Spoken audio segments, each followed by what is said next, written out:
Well, happy Friday, all you beautiful Texans. Welcome back to the James Show. It's News Talk 820 WBAP, now on FM at 93.3. Come on, show a little excitement. It's Friday. I know it's freezing. It's still Friday. You probably don't have to work tomorrow.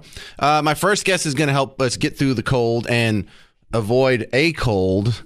Dr. Matt Chalmers back on. This is a doctor. If you want a doctor who looks like He-Man, this is the guy you call. Welcome back, Matt. Thanks, man. How you doing? I'm doing well. Let's talk about is it really bad for your health to be in the cold? Like, you don't go outside without a coat on, you're going to catch a cold. I mean, that's the myth, right? Yeah, the temperature outside doesn't necessarily reflect how easy it is for you to get sick. However, it does make you miserable. Right. And we all understand, like, you get snotty and then you wipe your nose, and then you open a door and then someone else comes in and opens the door. But what are some ways that you tell people to avoid getting sick? So the easy things that we should all do, it's wash your hands. It's if you're going to sneeze or cough into your elbow type of thing. But the big deal is make sure you're hydrated. It's really, really a big deal when it's cold because people don't think to drink. But if you've got chapped lips, that's a really good indication that you're dehydrated. So that's really? One. Oh, yeah. D3. So D3, when we talk about vitamin D3, what that does is it helps carry ions all over your body. So it helps your body bring the bullets to the fight. So keeping your D3 levels high is going to be really important. Do I take a pill for that or what? Yeah, so I usually tell people 5,000 IUs for every 100 pounds of body weight. So if you're a 180-pound man, 5,000 in the morning, 5,000 at night, you should be pretty covered. I'm not keeping up with that. What do you do? Do you take just a multivitamin that covers all this, or do you take 9 pills a day? I take about 50 pills a day. Oh, my God, Matt, I'm not doing that. Well, taking 1 or 2 a day is going to be significantly beneficial to your health. So, 1 in the morning, 1 at night is pretty easy. If you're going to get 1 a day, 1 a day would be better. So the more D3 you can get in, pretty much the better. But aren't you when you take that many pills, aren't you doing a multivitamin? Shouldn't you just package this all into one pill and we can compound it ourselves? The problem we get into with that is that you're not going to get all of the different nutrients you actually need at the levels that you need. Specifically, so the other problem is that what are your goals and how are you eating? So, someone who's not getting enough nutrients in, or they have a very stressful life, we need to make sure they're getting all their methylated B vitamins in. We got to make sure that they're getting in all their omega-3 fatty acids. The other problem is with the poisons and the toxins that are in our food, you have to take extra nutrients to help offset all of those things that you're consuming. Like copper with glyphosate and stuff like you've talked about before? Exactly. Like your glyphosate issues, your seed oils, your omega-6s, things like that. You've got to really kind of help your body detoxify all those things, and it requires nutrients to do that. What about all these herbal remedies? Echinacea is one of the big ones. Does that do anything? Echinacea can help, but the problem you get into with a lot of supplements is the quality of the supplement that you're taking is usually very questionable. So finding the right herbs and the right stuff is very important. There's a lot of different oils that are out. There's a lot of different supplements that are out that are pretty good. The stuff that I carry, I really like. Thorne is a great brand. So, different companies are going to give you different levels of quality. Go ahead and judge me, but out in where I'm from in Bug Tussle, we used to do the combo of chicken soup and Sprite. I don't have any explanation for that. It seemed to help, but I didn't know anything different. Does that do anything? I can't speak to the Sprite, but chicken soup, one of the reasons that chicken soup is actually helpful, especially if you make it the old school way with the bones in it, you're getting a lot of the broths, you're getting a lot of the collagen, you're getting a lot of the amino acids your body requires to fight things. So for instance, the very best thing that our body has to fight viruses is lysine, which is an amino acid. Typically with the flu, high D3 and high lysine, you'll knock the normal flu out in about 48 hours. So the chicken soup thing has benefit to it. What about ivermectin? Would that help with the cold or a flu? So ivermectin is pretty fantastic. So ivermectin helps kill parasites. And when you kill the parasites, you free up a lot of nutrients back for the body. So that's one. We also see it very, very effective against mRNA or RNA-based viruses. So ivermectin does have a very, very very great place in healthcare. So yeah, ivermectin's a decent thing to take. All right. So I am married and I spend a lot of close proximity time to Mrs. Parker. And if she gets sick, is there any way I don't get sick when she gets sick? It's kind of funny because a lot of times you can. So if you're healthy and you're exercising and you've got your immune system built up, there's a good chance that you can actually not get sick when your spouse does. However, especially whatever this flu is that's going around right now is extremely contagious, and so the chances that you're going to get sick being close to them are pretty high. Yeah, because we're exchanging, germs on a regular basis. I'll just leave it like that. Something else I wanted to run by you. I only got a minute left, so make it quick, Matt. I saw it helps during the winter to sleep with an extra pillow under your head. Something about nasal passages or something. Does that sound like it could help? If you prop up your body so that you can breathe better, yeah, that's going to be fantastic. I would be a little bit weary about putting one behind your head, though, because as your head cranes forward, you actually block off your airway. And so we get more apnea if you're laying on your back with a pillow craning your head forward. But so I would not recommend that. But if you can prop yourself up like in a chair or something so you can breathe easier when you're congested, that's definitely better. So people who have those beds that elevate, that actually could help. Absolutely. Those things are fantastic if you use them right, yeah. Well, one day I look forward to affording something like that. Find them at chalmerswellness.com, chalmerswellness.com. Thank you, Matt. Anytime, buddy. Dr. Matt Chalmers on The James Show. All right, coming up next, if you have a home remedy that you would like to throw out there, I would love to hear it. You can call in with the show, but also this sounds like something that I'm going to get a lot of emails for, but I'd love to read them all. James at WBAP.com, or you can call me 800-288-9227, 800-288-9227. If you got any wellness tips, I'll hear them next. Absent that, we're going to dive right into Doge, making a lot of news. Elon Musk at CPAC yesterday. I'm James Parker. It's News Talk 820 WBAP, now on FM at 93.3. Well, hey there. Happy Friday. It's the James Show, News Talk 820 WBAP, now on FM at 93.3. Is it cold enough for you? Well, I get to say actually this time around that the coldest temperatures are behind us. Things are going to be super duper cold again tonight. And I know that's not a technical term, super duper cold, but for, Texans, mid-20s counts as super duper cold. So depending on where you're listening, you may, some of y'all in the far north and northwest reaches of our listening area look like you might get into the teens. But for the rest of us, you can expect 20s tonight. And then tomorrow, I'm looking at it to warm back up to around 50. And then maybe by Monday, we'll even be back in the 70s. So we can do the proper thing for a Texas winter and have our air conditioner on. Am I right? Thank you. That's the kind of winter I like.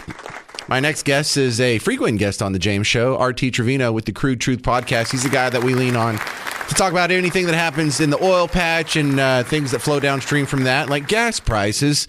Nationally, gas prices are up just a little bit. Are we expecting them to continue to go up, or should we be concerned about that, RT?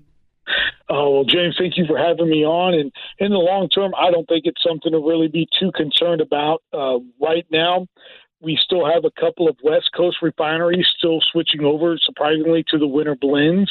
And we even actually had one full refinery there on the West Coast shut down for a few days. So that's caused prices of gasoline to rise. But also we did have a spike in the price of oil about 2 or 3 weeks ago. So we're just now feeling those effects at the pump as well. But also, hey, we've hit a cold spell, as you were just talking about, and that's going to cause the price to rise a little bit as well. So when I look at the national retail gas prices, depending on where you're at around here, it's somewhere between $2.60 and $2.80 for most of us in North Texas. But you go look over in like California, the average price for the whole state, $4.84. Why are they $2 more per gallon for what's ostensibly the same stuff? Well, great question, James. And really that has to do with the state taxes that California has. They have almost a full dollar more just worth of environmental and state taxes that they make their state residents pay every day. Wow, that's a shame. I can feel so sorry for them having to pay for. Anyway, go ahead. Yeah, I'm sure it's all part of that highway rail or whatever that they're doing over there. But no, that's really that's the truth. They have an environmental tax, they have a state tax, they have a pumping tax. They basically have way more taxes on their gasoline, and that's why they're always higher than the rest of the United States. Like, you shouldn't be higher than Hawaii. Hawaii's on islands out in the middle of the Pacific Ocean.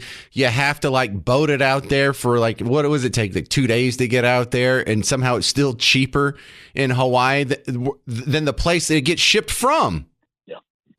Yeah, no, I mean, as we all know, and first of all, I want to thank anybody that comes to the great state of Texas to live, because it is the greatest place on the earth. But there's a reason why people from California are moving here. Right. All right. So what do we have to look forward to in the oil patch here in Texas? Are we going to be poking more holes in the ground soon? I know for us at Pecos, we are continuing to drill this year. We've got another 6 to 8 wells that we plan to drill this year. Definitely not like the majors and Pioneer who, drill near a new well every day. However, we're very excited because of President Trump. The Trump effect is real, and everybody's excited to be back in the oil and gas industry. They're also relieved because they now have an administration that is not trying to kill their jobs every day. And as we just continue to go into 2025, James, as I've shared before, this drill, baby, drill mantra is really going to be about build, baby, build. We have a 100-year-old infrastructure, and we obviously need to be updating it. And as we do that, what we would like to see is updating that infrastructure from coal transportation to clean burning natural gas, which could then carry us for the next 200 years by itself. Well, what about all the tariff wars? And, we had reciprocal tariffs. We had the problems going on with Canada and Mexico. Is any of that affecting the oil patch? As far as jobs go, not today. And really, again, those tariffs are nothing more than a smart strategic negotiation tactic that this president has done. You look at, because he threatened Mexico and Canada with tariffs, we now have stronger secured borders, and they realize that they can't afford to import or export their oil to us without basically securing the border. So isn't it funny how our national security is also energy security at the same time? Well, you don't seem to be too concerned about it. Is oil exempted from some of these tariffs? No, I mean, nobody is truly exempt from a tariff, and that's why people don't like tariffs. Just a little bit of a brief history, before World War I, that is primarily how the United States actually made most of the money for the government, was through tariffs and not through these ridiculous multiple taxes that we now pay for everything from your fishing license to your driver's license. Well, and to your gas tax. RT Trevino, what's coming up on The Crude Truth? Oh, man, James, I always appreciate it. I can't wait to have you on.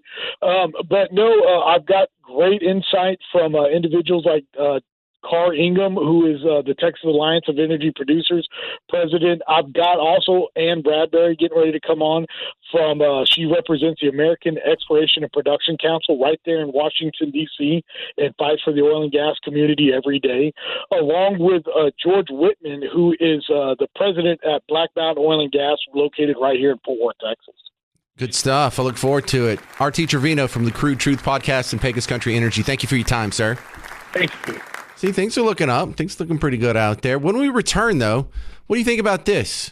What do you think about getting rid of the IRS? Because that's something that was floated by Elon Musk at CPAC. You'll hear that. And also, you'll hear how I think he disagrees with me on Doge checks. Uh-oh. Who's right? Who's wrong?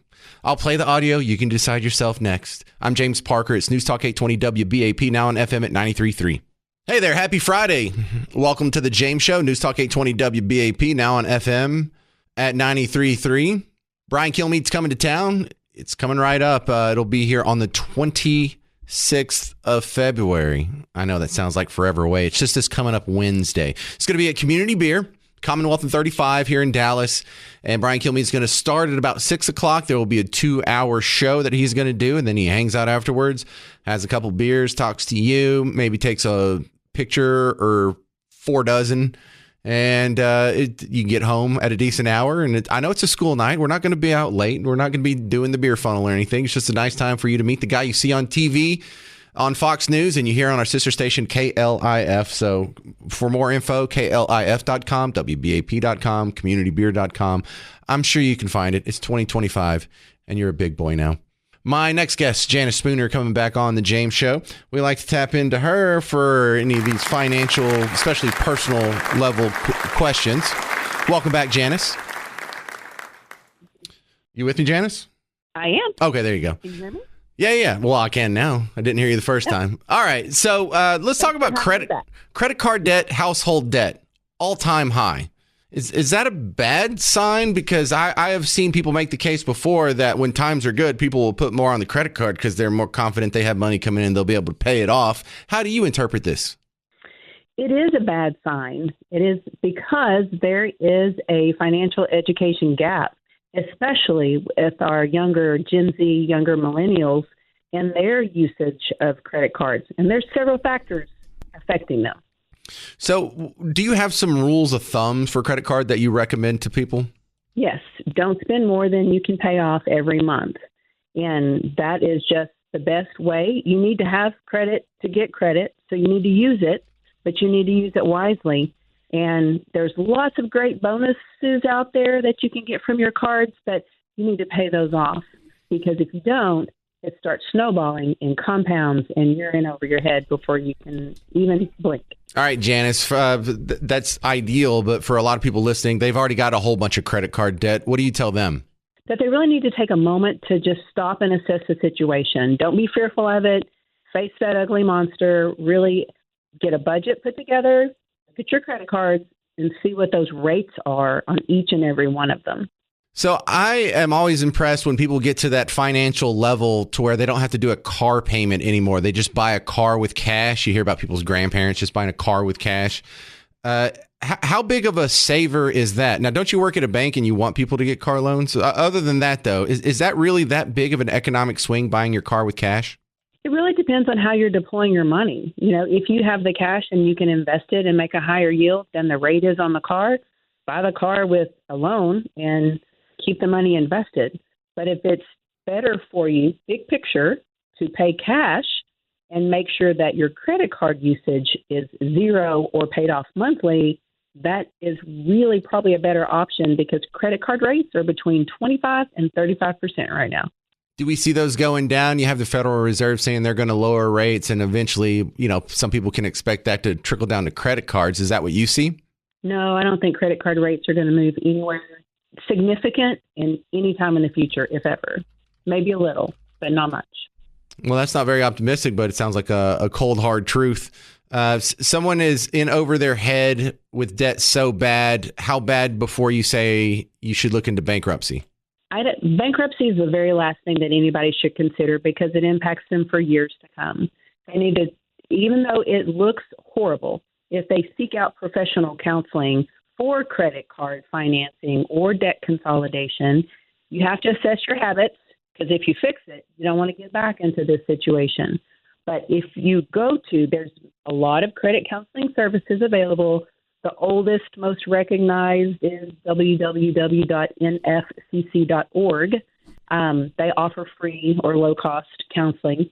But taking the time, figure it out. It's not impossible. There is hope, but it has to start with it.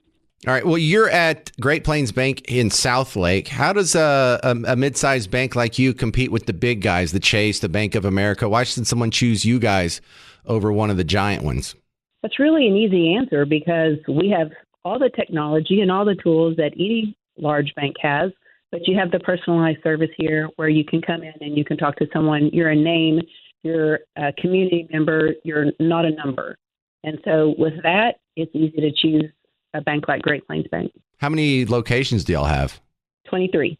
All right. So a decent little mid-sized bank there. See, my wife has the mid-sized bank and she doesn't want to leave them. I've always been with one of the big guys because I got in when they were like, anytime you find one of our ATMs, it's free.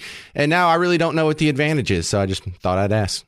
No, it would be better. You're better served at a community bank, just because of that personal touch where your partners through it. We walk through it with you.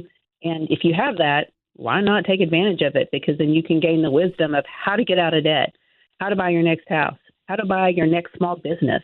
Why would you not want somebody that can help you along the way? All right. And I noticed on your website for Great Plains Bank, y'all have a place to nominate a student for a local scholarship. I guess that's one thing like the big guys aren't doing. They're not giving away a $500 scholarship to Southlake Carroll High School. Are nominations still open for that? Yes, every month throughout the school year. All right. Well, thank you very much, Janice Spooner. You can find her at Great Plains Bank in Southlake, GPB or gpbankok.com. Thank you, Janice. Have a great day. Be safe. And if you are in credit card debt, it might make you feel a little better to know your host is in a little bit of credit card debt too. I'm not enjoying it. I'm not bragging. Maybe you shouldn't take advice from me on this situation, but you're not alone. The interim Dallas police chief, made headlines again, trying to clear up his stance on whether or not the DPD is going to be helping ICE with illegal detainers. And I'll play you what he said coming up next. You let me know if this helps his case any. I'm James Parker. It's News Talk 820 WBAP, now on FM at 93.3.